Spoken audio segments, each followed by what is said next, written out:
అదేవిధంగా నాగర్ కర్నూలు శాసనసభ్యులు డాక్టర్ రాజేష్ రెడ్డి గారు, అదేవిధంగా షాద్నగర్ శాసనసభ్యులు ఈర్లపల్లి శంకర్ గారు, కల్వకుర్తి శాసనసభ్యులు కసిరెడ్డి నారాయణ రెడ్డి గారు, పరిగి శాసనసభ్యులు మిత్రులు పరిగి శాసనసభ్యులు రామ్మోహన్ రెడ్డి గారు, అదేవిధంగా శాసన మండలి సభ్యులు పెద్దలు దామోదర్ రెడ్డి గారు, వీరందరితో పాటు వేదిక మీద ఉన్న వివిధ కార్పొరేషన్లకు సంబంధించిన చైర్మన్లు, వివిధ శాఖలకు సంబంధించిన ప్రభుత్వ అధికారులు, ప్రాణ సమానులైన వేలాది మంది పాలమూరు బిడ్డలకు హృదయపూర్వకంగా నమస్కారాలు, ధన్యవాదాలు తెలియజేస్తున్నా.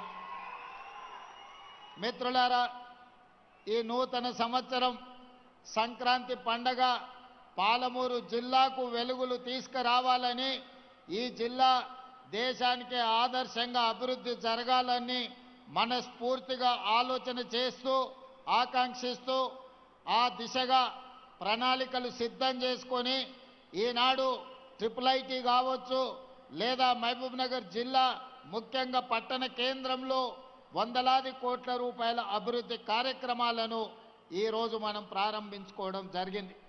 మిత్రులారా, మీకు అందరికీ తెలుసు, పాలమూరు జిల్లా అంటే కష్టానికి మారు పేరు. ఈ దేశంలో ఎవరు ప్రాజెక్టు కట్టాలన్నా అది ఇక్కడ కట్టే శ్రీశైలమా, నాగార్జున సాగరా, ఎస్ఆర్ఎస్పీ కాదు.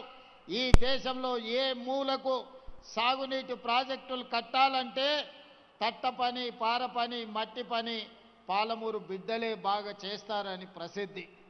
ఈనాడు ఈ జిల్లా వెనుకబడడానికి కారణం ప్రధానంగా సాగునీటి ప్రాజెక్టులు పూర్తి కాకపోవడం. రెండవది, ఈ జిల్లాలో విద్యా అవకాశాలు లేకపోవడం వల్ల, చదువుకోకపోవడం వల్ల నిరక్షరాస్యత కూడా మన ప్రాంతానికి ఒక శాపంగా మారింది.